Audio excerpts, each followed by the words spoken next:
ओम श्री गणेशाय नमः। जय माता दी। दोस्तों, आजकल हमारे YouTube चैनल पर देवी भागवत पुराण की कथाएं सुनाई जा रही है। आशा करती हूँ कि आप लोगों को मेरी यह कथा अच्छी लग रही हो। अगर आपको यह कथाएं अच्छी लग रही है तो कमेंट बॉक्स में आप कृपया जय माता दी जरूर लिखें। दोस्तों, कल की कथा में आपने अष्टवसुओं के जन्म एवं राजा संतनु का सत्यवती से विवाह का प्रसंग सुना और अब आगे की कथा सुनिए। सूत जी बोले कि इस प्रकार उन संतनु ने सत्यवती से विवाह कर लिया। उसका चित्रांगद और विचित्र वीर्य नामक 2 पुत्र उत्पन्न हुए और कालवश वे दोनों मृत्यु को भी प्राप्त हो गए। पुनः व्यास जी के तेज से धृतराष्ट्र उत्पन्न हुए, जो जन्म से ही अंधे थे, क्योंकि मुनि को देखकर उस स्त्री ने अपने नेत्र बंद कर लिए थे। तत्पश्चात छोटी रानी व्यास जी को देखकर पीली पड़ गई, जिससे व्यास जी के कोप के कारण उससे पीतव्रण पांडु का जन्म हुआ। इसमें संदेह नहीं है।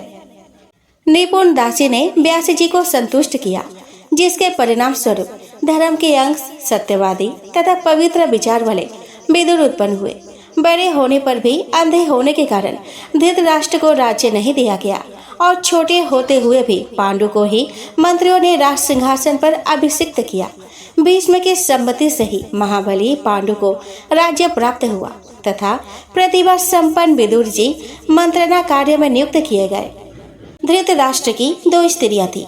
उनमें पहली सुबल पुत्री गांधारी कही गई है और दूसरी एक वैश्य पुत्री थी, जो गृह कार्यों में प्रतिष्ठित की गई थी। वेदवादी विद्वानों ने पांडु की भी 2 पत्नियां बताई है।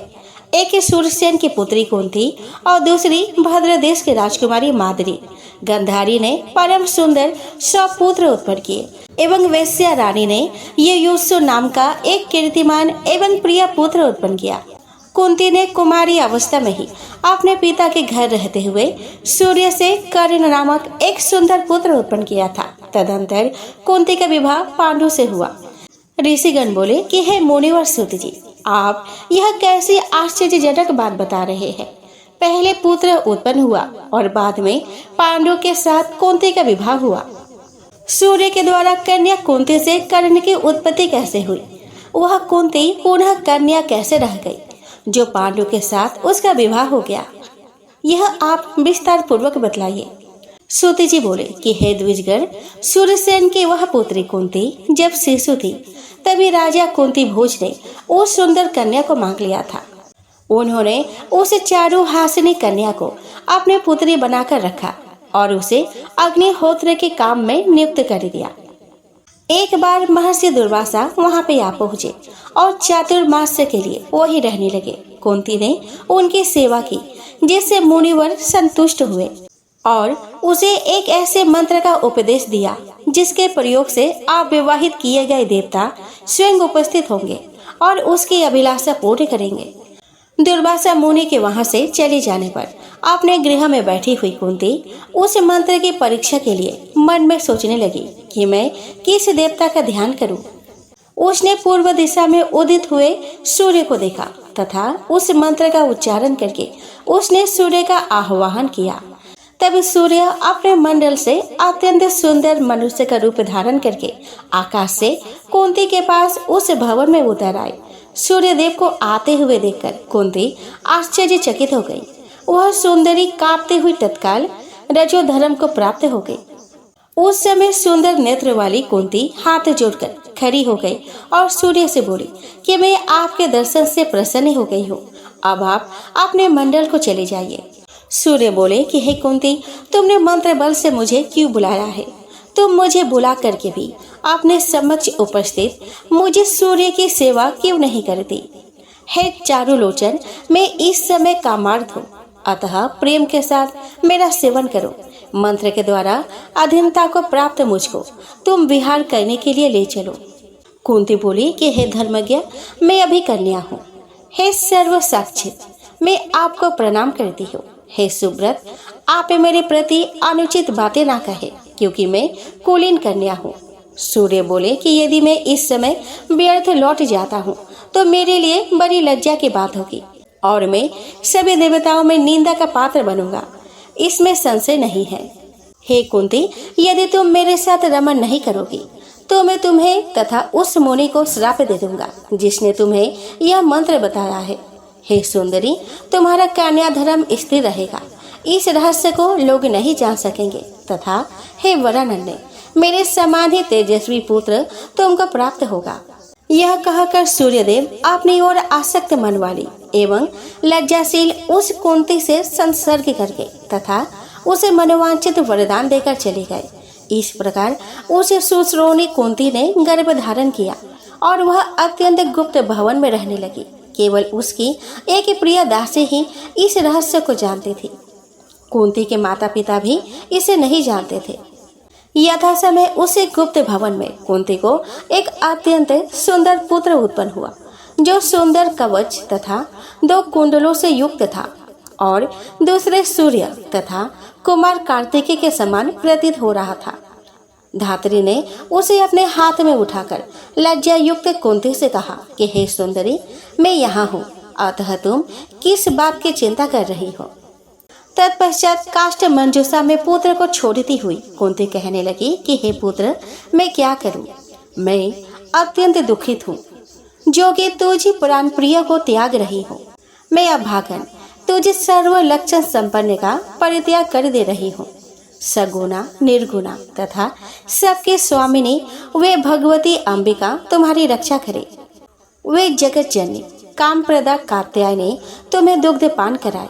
हे पुत्र, तुम साक्षात सूर्य नारायण के पुत्र हो और मेरे प्राण प्रिय हो।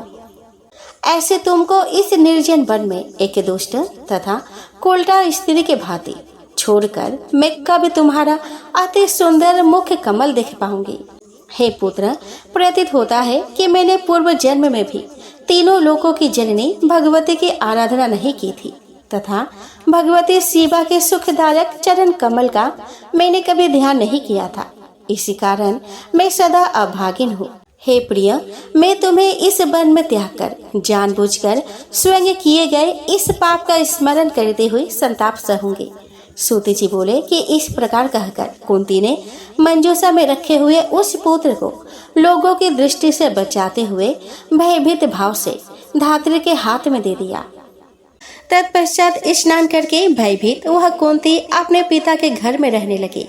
जल में बहती हुई वह मंजूषा अधिरथ नामक सूत को प्राप्त हुए। उस सूत की भार्या राधा थी। उसने बच्चे को मांग लिया। इस प्रकार सूत के घर में पलकर वह करण बलवान और वीर हो गया। इसके बाद स्वयंवर में कुंती का विवाह पांडव के साथ हुआ। उनकी दूसरी पत्नी भरत देश के राजा की सुलक्षणा कन्या माद्री थी। एक बार वन में आखेटे करने में तत्पर महाबली पांडु ने मृग समझकर रमन करते हुए एक मुनि पर प्रहार कर दिया। तब उस कुपित मुनि ने पांडु को श्राप दे दिया कि यदि तुम स्त्री के साथ संसर्ग करोगे तो तुम्हारी मृत्यु निश्चित है। मुनि के यह श्राप दे देने पर पांडु शोकाकुल हो गए। वे राज्य त्याग कर अत्यंत दुखित हो वन में रहने लगे। हे मुनिवरों, उनकी दोनों पत्नियां माद्री और कुंती भी सत्य धर्म का आश्रय लेकर उनकी सेवा करने के लिए उनके साथ ही वन में चली गई। राजा पांडु गंगा जी के तट पर मुनियों के आश्रम में रहने लगे और धर्म शास्त्र का श्रवण करते हुए कठिन तपस्या करने लगे। किसी समय कथा प्रसंग में सम्यक प्रकार से पूछने पर किसी मुनि के द्वारा कहा गया यह धार्मिक वचन राजा ने सुना कि हे परम तप, अब पुत्र की गति नहीं होती, वह स्वर्ग जाने का अधिकारी नहीं होता। अतएव जिस किसी भी उपाय से पुत्र उत्पन्न करना चाहिए, अंशज पुत्र का पुत्र, क्षेत्रज, गोलक, कुंड, सहोर, कानिन, कृत वन में प्राप्त, पालन करने में असमर्थ किसी का दिया हुआ, इतने प्रकार के पुत्र पिता की संपत्ति के उत्तराधिकारी कहे गए हैं। इनमें उत्तरोत्तर एक दूसरे से निकृष्ट पुत्र है, यह सुनिश्चित है। यह सुनकर राजा पांडु ने कमल के समान नेत्र वाली कुंती से कहा कि तुम किसी तपोनिष्ठ मुनि के पास जाकर शीघ्र पुत्र उत्पन्न करो। मेरी आज्ञा होने के कारण तुम्हें दोष नहीं लगेगा। मैंने सुना है कि पूर्व काल में महात्मा राजा सौदास ने वशिष्ठ से पुत्र उत्पन्न कराया था। कुंती उनसे यह वचन बोली कि सभी कामनाएं पूर्ण करने वाला एक मंत्र मेरे पास है। हे प्रभु, पूर्व काल में महर्षि दुर्वासा ने सिद्धि प्रदान करने वाला यह मंत्र मुझे प्रदान किया था। हे राजन, मैं इस मंत्र द्वारा जिस देवता का आह्वान करूंगी वह निमंत्रित होकर निश्चय ही मेरे पास आ जाएंगे। पति की आज्ञा से वह कुंती ने देवताओं में श्रेष्ठ धर्मराज का स्मरण करके उनके संजोग से सर्वप्रथम युधिष्ठिर को पुत्र के रूप में उत्पन्न किया। तत्पश्चात उसने वायु के द्वारा भीम को और इंद्र के द्वारा अर्जुन को उत्पन्न किया। इस प्रकार एक एक वर्ष के अंतराल में कुंती ने 3 महाबली पुत्र उत्पन्न किए। इसके बाद माद्री ने भी अपने पति पांडु से कहा कि हे श्रेष्ठ, मुझे भी पुत्र प्रदान कीजिए। हे महाराज, मैं क्या करूं? हे प्रभु, मेरा दुख दूर कीजिए। तब पति पांडु के प्रार्थना करने पर दयालु कुंती ने वह मंत्र माद्री को बता दिया। सुंदरी माद्री ने भी एक पुत्र की प्राप्ति के लिए पति से अनुमति पाकर अश्विनी कुमारों का स्मरण करके नकुल और सहदेव नामक 2 पुत्र उत्पन्न किए। हे मुनिवर, इस प्रकार वे 5 पांडव देवताओं के पुत्र थे। वे क्षेत्रज पुत्र के रूप में उस वन में क्रमशः एक वर्ष के अंतर से उत्पन्न हुए। एक बार राजा पांडु ने माद्री को निर्जन आश्रम में देखकर अपनी मृत्यु निकट आई होने के कारण अत्यंत कामातुर हो पकड़ लिया। माद्री के द्वारा नहीं नहीं ऐसा कहकर बार बार निषेध करने पर भी उन्होंने बलपूर्वक अपने उस प्रिया का आलिंगन कर लिया और वे दैववश श्राप के कारण पृथ्वी पर गिर पड़े। जैसे वृक्ष पर चढ़ी हुई लता वृक्ष के कट जाने पर गिर पड़ती है, वैसे ही वह रानी माद्री भी बहुत रुदन करते हुए गिर पड़ी। उस समय कोलाहल सुनकर रोती हुई कुंती, सभी बालक और महाभाग मुनिगण भी वहां पे आ गए। इस प्रकार जब पांडु मर गए तब सभी व्रतधारी मुनियों ने गंगा के तट पर चिता लगाकर उनका दाह संस्कार कर दिया। तत्पश्चात अपने दोनों पुत्र कुंती को सौंप करके सती धर्म का पालन करते हुए वह माद्री सत्य की कामना से उनके साथ ही सती हो गई। वहां के निवासी मुनिगण जलांजलि आदि देकर 5 पुत्र सहित कुंती को हस्तिनापुर ले आई। धृतराष्ट्र की नगरी हस्तिनापुर में कुंती के अनेकानेक समाचार पाकर भीष्म, विदुर आदि सभी लोग वहां पे आ पहुंचे। सभी लोगों ने कुंती से पूछा कि हे सुमुखी, यह किसके पुत्र है? तभी कुंती अत्यंत दुखित होकर पांडु की श्रापजन्य मृत्यु का उल्लेख करके बोली कि कुरु वंश में उत्पन्न हुए यह सब बालक देवताओं के पुत्र है। उन्हें विश्वास दिलाने के लिए कुंती ने उस समय सभी देवताओं का आह्वान भी किया। तब उन देवताओं ने आकाश में प्रकट होकर कहा कि ये 5 निस्संदेह हम लोगों के पुत्र हैं। भीष्म ने देवताओं के वचन का अनुमोदन किया तथा कुंती के 5 पुत्रों का स्वागत किया। तत्पश्चात उन पुत्रों तथा वधू कुंती को लेकर भीष्म आदि सभी लोग हस्तिनापुर चले गए और प्रसन्नचित होकर प्रयत्न पूर्वक उनका पालन पोषण करने लगे।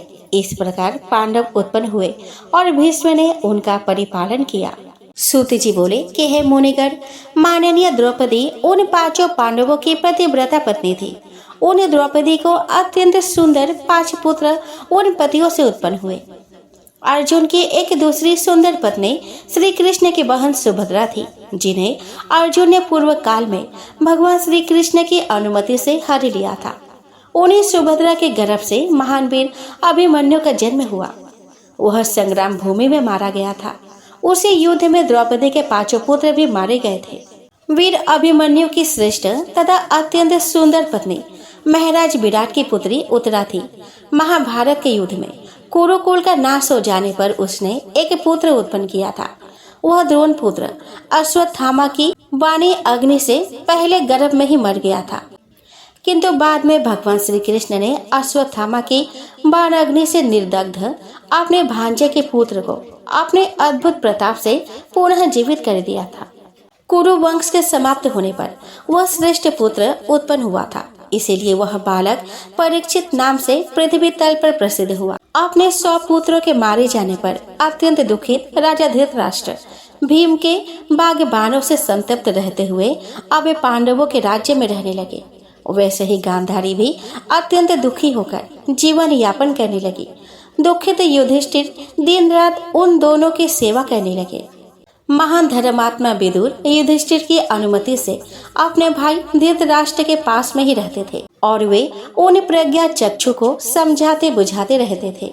धर्मपुत्र धर्मात्मा युधिष्ठिर भी अपने पिता तुल्य धृतराष्ट्र के पुत्र शोक जनित दुख को विस्मारित कराते हुए उनकी सेवा करने लगे।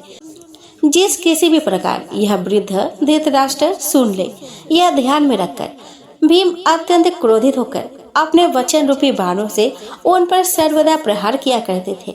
वहां उपस्थित लोगों को सुना सुनाकर भीम कहा करते थे कि मैंने इस दुष्ट अंधे के सभी पुत्र को रणभूमि में मार डाला और दुःशासन के हृदय का रक्त जी भर कर पी लिया है।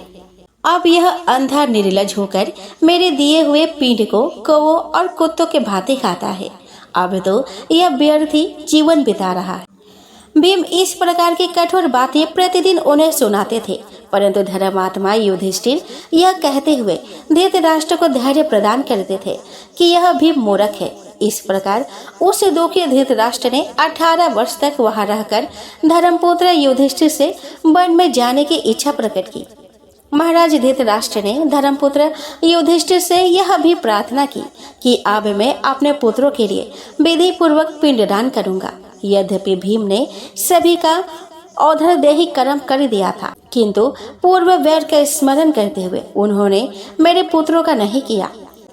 यदि आप मुझे कुछ धन दे तो मैं अपने पुत्रों का औधरदेही कर्म करके स्वर्ग फल देने वाला तप करने के लिए वन में चला जाऊंगा। विदुर ने भी एकांत में पवित्र आत्मा धर्मपुत्र युधिष्ठिर से जब ऐसा कहा, तब उन्होंने धनार्थी धृतराष्ट्र को धन देने का निश्चय कर लिया।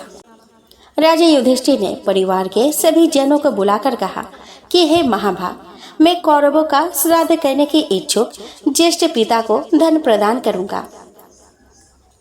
महातेजस्वी ज्येष्ठ भ्राता युधिष्ठिर का वचन सुनकर वायुपुत्र महाबली भीम ने अत्यंत क्रोधित होकर कहा कि हे महाभाग, दुर्योधन के कल्याण के लिए राजकोष का धन क्यों दिया जाए? इससे अंधे धृतराष्ट्र को भी सुख मिलेगा। इससे बड़ी मूर्खता और क्या होगी? आपकी दूषित मंत्रणा के फलस्वरूप ही हम लोगों ने वनवास का कठोर कष्ट सहा। दुरात्मा दुःशासन महारानी द्रौपदी को अपमान पूर्वक सभा में खींच लाया। हे सुव्रत, आपकी कृपा से ही हम लोगों को विराट राजा के घर रहना पड़ा तथा हम अमित पराक्रमी वालों को मत्स्य देश के राजा की दासता करनी पड़ी थी। हम सब में ज्येष्ठ आप यदि जुआ ना खेलते तो हम लोगों की दुर्गति क्यों होती? मगध नर जरासंध का वध कराने वाले मुझको राजा विराट के यहाँ रसोइया बनना पड़ा। आपके ही कारण इंद्रपुत्र महाबाहु अर्जुन को विराट राजा के यहाँ स्त्री का रूप धारण करके उनके बच्चों को नृत्य की शिक्षा देने के लिए बृहन्नला बनना पड़ा। गांडीव धनुष के स्थान पर अर्जुन को अपने हाथों में कंकण धारण करना पड़ा। मनुष्य का शरीर पाकर भला इससे बड़ा कष्ट और क्या हो सकता है? अर्जुन के सिर पर चोटी और आंखों में काजल की बात का स्मरण करके तो मन में यही आता है कि मैं अभी तलवार लेकर शीघ्र ही धृतराष्ट्र का सिर काट दूं। इसके अतिरिक्त मुझे शांति नहीं मिल सकती। आप महाराज से बिना पूछे ही मैंने लक्षा गृह में अग्नि लगा दी थी, जिससे हम लोगों को जलाने की इच्छा वाला वह पापी पुरोचन स्वयं जल जाए। हे राजन, मैंने आपसे परामर्श किए बिना ही जैसे सभी कीचकों का वध कर डाला, वैसे ही स्त्रियों समेत धृतराष्ट्र के सभी पुत्रों का भी वध में नहीं कर पाया। हे राजेंद्र, यह आपकी नासमझी ही थी। जब गंधर्व ने दुर्योधन आदि हमारे शत्रुओं को बंदी बना लिया था, तब आपने ही उन्हें छुड़ा दिया। हे राजन, आज पुनः उसी दुष्ट दुर्योधन के कल्याण के लिए आप धन देने की इच्छा कर रहे हैं। आपके कहने पर भी मैं उन्हें धन नहीं देने दूंगा। ऐसा कहकर भीम के चले जाने पर धर्मपुत्र युधिष्ठिर ने अर्जुन, नकुल और सहदेव इन तीनों की सम्मति लेकर धृतराष्ट्र को बहुत सा धन दे दिया। तब अंबिका पुत्र धृतराष्ट्र ने धन लेकर अपने पुत्रों का विधिवत श्राद्ध कर्म कराया और ब्राह्मणों को विविध दान दिए। इस प्रकार अपने पुत्रों का श्राद्ध कर्म करके गंधारी सहित महाराज धृतराष्ट्र, कुंती तथा विदुर के साथ शीघ्र ही वन में चले गए। संजय द्वारा सबको यह समाचार मिला कि महामती धृतराष्ट्र वन में जा रहे हैं उस समय अपने पुत्रों के मना करने पर भी सूर्यसेन की पुत्री कुंती उनके साथ चली गई। यह देखकर भीम भी रोने लगे। वे तथा अन्य सभी कौरव उन लोगों को गंगा तट पर पहुंचाकर पुनः हस्तिनापुर को लौटाए। तत्पश्चात धृतराष्ट्र आधे गंगा तट पर स्थित सुबह सत्ययुग आश्रम में पहुंचे और वहां पर्णकोटी बनाकर एक चित हो तपस्या करने लगे। जब वे तपस्वी चले गए और इस प्रकार 6 वर्ष बीत गए, तब उनके विरह से संतप्त युधिष्ठिर अपने भाइयों से कहने लगे कि मैंने स्वप्न देखा है कि वन में रहती हुई माता कुंती अत्यंत दुर्बल हो गई है, अतः माता और पितृजनों को देखने के मन में इच्छा हो रही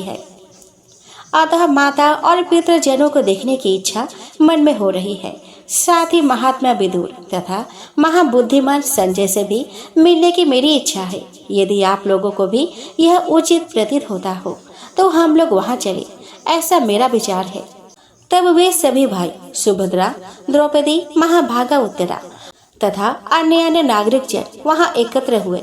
दर्शन के लिए उत्सुक उन पांडवों ने सभी लोगों के साथ सतयुग आश्रम में जाकर धृतराष्ट्र आदि को देखा। वहां जब विदुर जी दिखाई नहीं दिए, तब धर्मराज युधिष्ठिर ने धृतराष्ट्र से पूछा कि वे बुद्धिमान विदुर जी कहाँ। जब अंबिका पुत्र धृतराष्ट्र ने उनसे कहा कि विदुर तो विरक्त एवं निष्काम होकर तथा सब कुछ त्याग कर कहीं एकांत में रहते हुए अंतःकरण में परमात्मा का ध्यान कर रहे होंगे। दूसरे दिन गंगा जी की ओर जाते हुए युधिष्ठिर ने वन में तपस्या के कारण क्षीण देह वाले व्रतधारी विदुर जी को देखा। उन्हें देखकर महाराज युधिष्ठिर ने कहा कि मैं आपको प्रणाम करता हूँ। यह सुनकर भी निष्पाप विदुर जी ठूठ वृक्ष के समान अचल स्थित रहे। उसी क्षण विदुर जी के मुख से एक अद्भुत तेज निकला और वह तत्काल युधिष्ठिर के मुख में समा गया, क्योंकि वे दोनों ही धर्म के अंश थे। इस प्रकार विदुर जी ने प्राण त्याग कर दिया और युधिष्ठिर अत्यंत शोकाकुल हो गए। वे राजा युधिष्ठिर उनके शरीर का दाह संस्कार करने का प्रबंध करने लगे। उसी समय राजा को सुनाते हुए आकाशवाणी हुई कि हे राजन, ये विदुर जी विरक्त है, अतः यह दाह संस्कार के योग्य नहीं। अब आप इच्छा अनुसार यहाँ से प्रस्थान करें।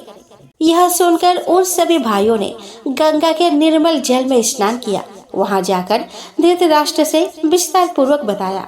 तत्पश्चात सब पांडव नागरिकों के साथ उस आश्रम में बैठ गए। उसी समय सत्यवती पुत्र व्यास जी और नारद जी भी वहां पे पहुंच गए। अन्य मुनिगण भी वहां धर्मपुत्र युधिष्ठिर के पास आ गए। उस समय कुंती ने वहां विराजमान सुबेदर्शन व्यास जी से कहा कि हे कृष्ण द्वैपायन, मैंने अपने पुत्र कर्ण को जन्म के समय ही देखा था। उसे देखने के लिए मेरा मन बहुत तड़प रहा है, अतः हे तपोधन, मुझे उसको दिखा दीजिए। हे महाभाग, आप समर्थ हैं, अतः मेरी यह इच्छा पूर्ण कीजिए। गांधारी बोली कि हे मुने, दुर्योधन समर भूमि में चला गया है और मैं उसे देख नहीं पाई, अतः हे मुनिश्रेष्ठ, छोटे भाइयों सहित उस दुर्योधन को आप मुझे दिखा दीजिए। सुभद्रा बोली कि हे सर्वज्ञ, मैं प्राणों से भी अधिक प्रिय अपने महान वीर पुत्र अभिमन्यु को देखना चाहती हूँ, अतः हे तपोधन, उसे अभी दिखा दीजिए। सूत जी बोले कि इस प्रकार के वचन सुनकर सत्यवती पुत्र व्यास जी ने प्राणायाम करके सनातनी देवी भगवती का ध्यान किया।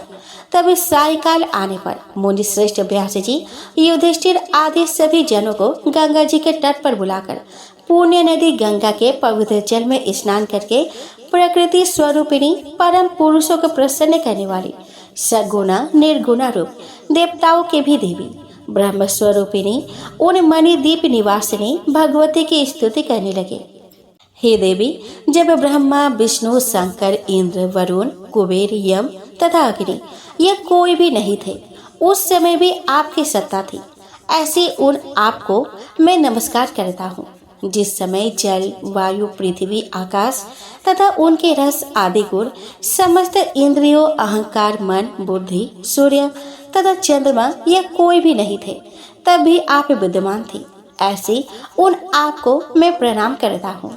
इस जीव लोक को अपने चित्त में समाहित करके सत्य रजतम आदि गुणों सहित लिंग कोश को समाधि की अवस्था में पहुंचाकर जब आप कल्प पर्यंत स्वतंत्र होकर विहार करती है, तब विवेक प्राप्त पुरुष भी आपको जानने में समर्थ नहीं होता। हे माता, यह लोग मृत व्यक्तियों के पुनः दर्शन के लिए मुझसे प्रार्थना कर रहे हैं, किंतु मैं ऐसा कर पाने में समर्थ नहीं हूँ। अतएव आप इन्हें मृत व्यक्तियों को शीघ्र ही दिखा दें। सूत जी बोले कि व्यास जी द्वारा इस प्रकार स्तुति किए जाने पर महामाया श्री भुवनेश्वरी देवी ने समस्त मृत राजाओं को स्वर्ग से बुलाकर दिखा दिया। कुंती, गांधारी, सुभद्रा, विराट पुत्री उत्तरा एवं सभी पांडव वापस आए हुए स्वजनों को देखकर प्रसन्न हो गए। तदंतर अपरिमित तेज वाले व्यास जी ने महामाया देवी का स्मरण करके इंद्रजाल की भांति प्रकट हुए उन सबको पुनः लौटा दिया। तत्पश्चात आज्ञा लेकर सभी पांडव तथा मुनिजन वहां से चल दिए। राजा युधिष्ठिर भी मार्ग में व्यास जी की चर्चा करते हुए हस्तिनापुर आ गए।